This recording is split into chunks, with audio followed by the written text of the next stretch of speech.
Hi friends, Basha's கிச்சனில் இன்றைக்கி நம்ம ஒரு லஞ்ச் பாக்ஸ் ரெசிபி பார்க்க போகிறோம். லஞ்ச் பாக்ஸ் ரெசிப்பியில் இன்றைக்கி நம்ம கோபி ஃப்ரைட் ரைஸ் எப்படி செய்கிறதுன்னு பார்க்க போகிறோம். நல்ல பொழுன்னு டேஸ்டியான இந்த gobi fried rice restaurant style செய்கிறதுக்கு சில பல டிப்ஸ் நம்ம ஃபாலோ பண்ணணும். அது என்னெல்லாம் ஃபாலோ பண்ணணும் அப்படின்றத இந்த வீடியோவில் பார்த்து தெரிஞ்சுக்கலாம் வாங்க. கோபி ஃப்ரைட் ரைஸ் லுக் பார்க்குறதுக்கு முன்னாடி வீட்டில் சும்மாவே இருக்கோம் அப்படின்னு ஃபீல் பண்ணுறீங்கன்னா உங்கள் ஃபோனில் இப்போவே மீஷோ ஆப்பை டவுன்லோட் பண்ணி அதில் இருக்கிற கேட்டலாகில் உங்களுக்கு பிடிச்ச கேட்டலாகை இந்த மாதிரி உங்கள் ஃப்ரெண்ட்ஸ் அண்ட் ஃபேமிலிக்கு வாட்ஸ்அப் குரூப்பில் ஷேர் பண்ணி வீட்டிலையே உட்காந்துட்டே 10,000லேருந்து 50,000 வரைக்கும் சம்பாதிக்கலாம். வீட்டில் சும்மாவே இருக்கும் அப்படின்னு நினைக்கிற உங்கள் வீட்டில் இருக்கிற பசங்க இல்லை டீனேஜ் குரூப், காலேஜ் போகிற பிள்ளைங்க யாராக இருந்தாலும் சரி, இந்த மீஷோ ஆப்பில் ஆயிரக்கணக்கில் சம்பாதிக்கலாம். இப்போவே மீஷோ ஆப் டவுன்லோட் பண்ணி ஆயிரக்கணக்கில் சம்பாதிங்க. கோபி ஃப்ரைட் ரைஸ் செய்கிறதுக்கு ஃபஸ்ட்டு கோபியை நம்ம லைட்டாக கொதிக்க வச்சு எடுத்துக்கணும். கோபியை இந்த மாதிரி கட் பண்ணிவிட்டு ஒரு பாத்திரத்தில் தண்ணி விட்டு கொதிக்கிற ஸ்டேஜ் வரும்போது அதில் இந்த கோபியை இந்த மாதிரி சேர்த்துருங்க. இந்த மாதிரி செய்கிறதுனால நம்மளுக்கு கோபியில் இருக்கிற அந்த இன்செக்ட்லாம் செத்துரும். ஒரு 2 நிமிஷம் கொதிக்க விட்டதுக்கப்புறமா கோபியை ஃபில்டர் பண்ணி எடுத்து வச்சுக்கோங்க. இன்னொரு பர்னரில் பாஸ்மதி அரிசி வேக போட்டு வச்சுருக்கேன். ஃப்ரைட் ரைஸ்க்கு பாஸ்மதி அரிசி எப்படி வேக வைக்கணும் அப்படின்ற வீடியோ உங்களுக்கு வேணும்னா கீழே டிஸ்கிரிப்ஷன் பாக்ஸில் பார்த்து தெரிஞ்சுக்கோங்க. ஒரு 90% வரைக்கும் இதில் நம்மளுக்கு சாப்பாடு வெந்துருந்துச்சுன்னா போதும். அடுத்ததாக தண்ணி ஈர்த்துட்டு நம்மளோட கோபியை ஒரு பேசனில் சேர்த்துட்டு அதில் வெறும் மிளகாத்தூள், கொஞ்சமாக கரம் மசாலா தூள் 1 டீஸ்பூன் அளவுக்கு போட்டிங்கன்னா போதும்.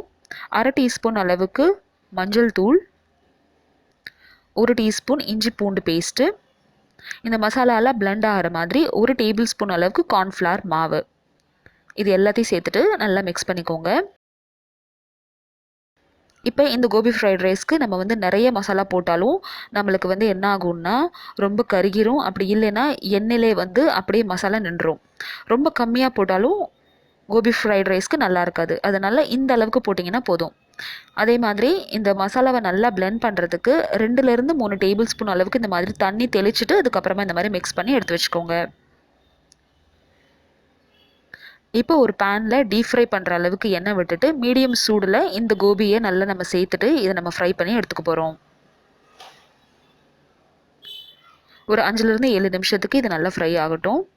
இந்தளவு ஃப்ரை ஆன உடனே இது இந்த மாதிரி எடுத்துடலாம். இது நீங்கள் அப்படியே சாப்பிட்டிங்கனாலும் நல்லா டேஸ்டியாக இருக்கும், நல்ல கிறிஸ்பியாகவும் இருக்கும். ஹாட் பேக்கில் போடாமல் இந்த மாதிரி ஓப்பனாக ஒரு பிளேட்டில் எடுத்து வச்சுக்கோங்க. அப்போ தான் நம்மளுக்கு சூடு ஆறுனாலும் கிறிஸ்பினஸ் அப்படியே இருக்கும்.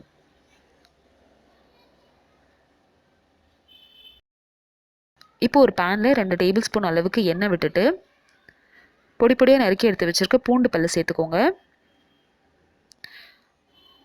நல்ல பூண்டோட வாசனை வந்ததுக்கப்புறமா எடுத்து வச்சுருக்க வெங்காயம், அப்புறம் வெங்காயத்தாளோட வெங்காயத்தையும் சேர்த்துக்கோங்க. வெங்காயத்தாள் கிடைக்கலனா நீங்கள் சாதாரணமாக நம்ம வீட்டில் யூஸ் பண்ணுற வெங்காயமே யூஸ் பண்ணிக்கலாம். ஒரு 1/2 பச்சை மிளகாவை பொடி பொடியாக நறுக்கி அதையும் சேர்த்துட்டு கரெக்டாக 1 நிமிஷத்துக்கு ஹை ஃப்ளேமில் வதக்கிக்கோங்க. ஃப்ரைட் ரைஸ்க்கு நம்ம சேர்க்குற காய் அப்புறம் வெங்காயம் எல்லாமே நல்லா கொஞ்சம் க்ரன்ச்சியாக இருக்கணும். அதனால் இது ரொம்ப நேரம் வேக வைக்க வேண்டிய அவசியம் இல்லை. அடுத்ததாக இதில் கேரட், கேப்சிகம் அப்புறம் கேபேஜ் சேர்த்துக்கோங்க. கொஞ்சம் பீன்ஸ், அப்புறம் வெங்காயத்தாளோட அந்த க்ரீன்ஸும் சேர்த்துக்கிறேன். கோபி ஃப்ரைட் ரைஸ்க்கு எல்லா காயும் சேர்த்துக்கணும் அப்படின்னு அவசியம் இல்லை. வெறும் கேபேஜ் மட்டும் போட்டுக்கிட்டிங்கன்னா கூட நல்லாயிருக்கும். நான் என்கிட்ட இன்றைக்கி எல்லா காயுமே இருக்குது அப்படின்றதுனால நான் எல்லாமே சேர்த்துக்கிட்டேன். கரெக்டாக ஒரு நிமிஷத்துலேருந்து 1.5 நிமிஷத்துக்கு இதை ஃபுல் ஃப்ளேமில் சாட் பண்ணிக்கோங்க. அடுத்ததாக இதில் கொஞ்சமாக ரெட் சில்லி சாஸ் சேர்த்துக்கிறேன். உங்களுக்கு சில்லி சாஸ் வேணான்னா டொமேட்டோ சாஸும் சேர்த்துக்கலாம். ஃப்ரை பண்ணி எடுத்து வச்சுருக்கிற கோபியை சேர்த்துட்டு இந்த சாஸோடு இது நல்லா கோட் ஆகிற மாதிரி மிக்ஸ் பண்ணிக்கோங்க.